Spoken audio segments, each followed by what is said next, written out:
해시태그 50501, 최근 미국 소셜미디어에 떠오른 검색어입니다. 트럼프 미국 행정부를 겨냥한 반대 시위를 확산하기 위해서라는데 이 갈등의 중심에 일론 머스크, 테슬라 CEO가 있다고 합니다. 무슨 이유 때문인지 국제부 양민효 기자와 함께 자세히 짚어보겠습니다. 어서 오세요. 안녕하세요. 자, 우선 해시태그 50501, 이거 무슨 뜻입니까? 네, 미국에 50개 주가 있죠. 이 50개 주에서 50개 시위를 동시다발로 벌이자라는 의미입니다. 아, 네, 그렇군요. 지금 어떻습니까? 실제 시위가 시작됐습니까? 네, 지난 5일 처음으로 시위가 열리면서 트럼프 행정부에 대한 반대 시위가 점화됐습니다. 백악관과 연방정부가 있는 워싱턴 DC와 뉴욕, 텍사스 등 주요 도시 곳곳에서 열렸는데요. 수천 명의 시위대는 트럼프 대통령이 취임 직후 추진한 불법 이민 단속을 비롯해서 성소수자 권리 철회 등을 규탄했습니다. 트럼프가 민주주의를 위협하고 있다, 침묵 대신 저항해야 한다, 이런 구호를 외쳤는데요. 대규모 인력 감축 대상이 된 공무원들도 대거 시위에 나섰습니다. I was on maternity leave. I was supposed to be back that Monday. My husband also just recently was laid off. So I don't know, cash in retirement. The plan for life has very much changed. 네, 지금 시위대가 가지고 있는 팻말에 일론 머스크 이름도 나오고 하는데 지금 USAID 이 글씨도 나옵니다. 이 USAID 이 국제 원조 기관인데 여기 왜 등장하는 겁니까? 네, 맞습니다. 머스크 그리고 USAID 즉 국제개발처가 이번 시위의 핵심 키워드입니다. 네. 트럼프 정부는 이전 바이든 정책 폐기, 또 정부 비용 축소를 내걸었죠. 이를 위해 정부 효율부 만들고 공동수정에 일론 머스크를 앉혔는데요. 예산 낭비 실태를 조사하라며 재무부의 결제 시스템 조회 권한까지 줬습니다.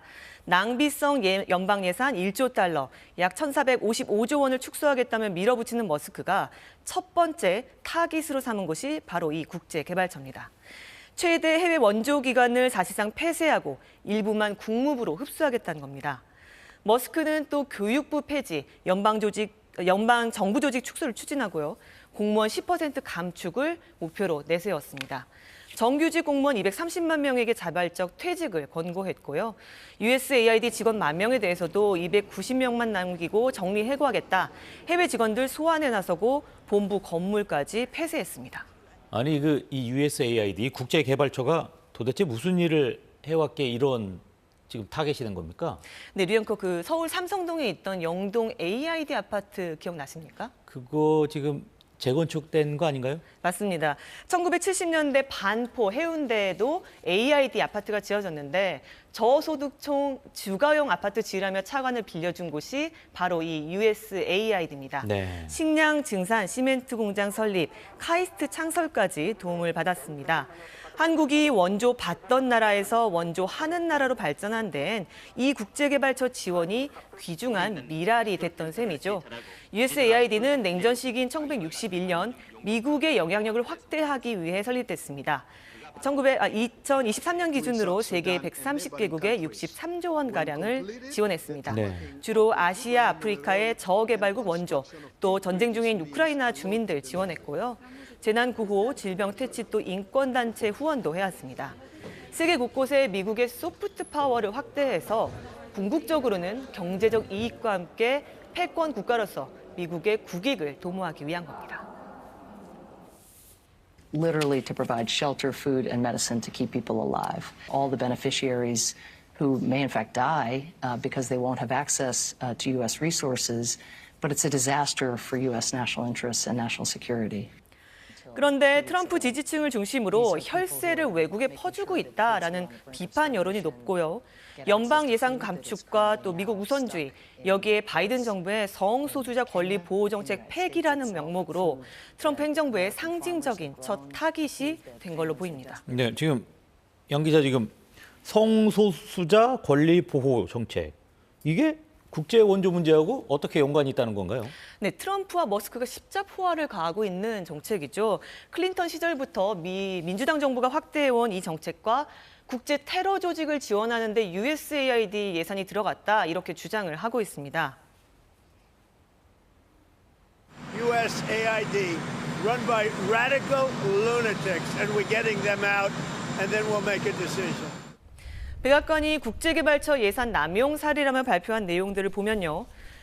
베트남 전기차에 250만 달러, 과테말라 성전환 수술 지원에 200만 달러, 테러 조직 관련 비영리 단체, 또 아프가니스탄 헤로인 생산 등에도 수억 달러를 썼다 이렇게 주장을 하고 있는데요.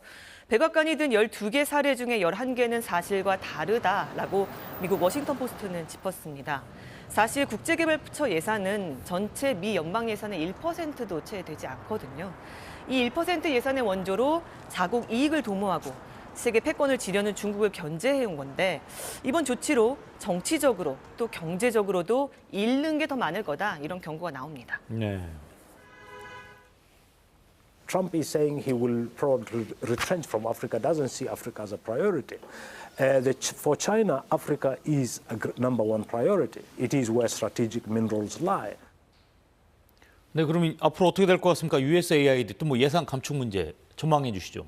네, 국제개발처 예산 집행은 일단 트럼프 대통령의 행정명령으로 중단된 상태입니다. 네. 수단 등 최빈국으로 가야 될 구호식량 수십만 톤이 발이 묶여 있고요. 백신 개발 임상실험에 참여했던 대상자들도 난관에 처했는데요. 미국 법원도 제동에 나섰습니다. 머스크의 재무부 결제 시스템 접속 권한을 중지시켰고 USAID 직원들 강제 유급 휴가도 일시 중지시켰습니다. 타임지 표지 한번 볼까요? 대통령 집무실 책상에 앉은 머스크 이미지를 실으면서 꼬집을 정도로 머스크가 대통령이냐 이런 비난이 높아지자 오늘 아침 트럼프와 머스크가 입장을 내놨습니다. Which is the bureaucracy which has, in a lot of ways, currently more power than any elected representative.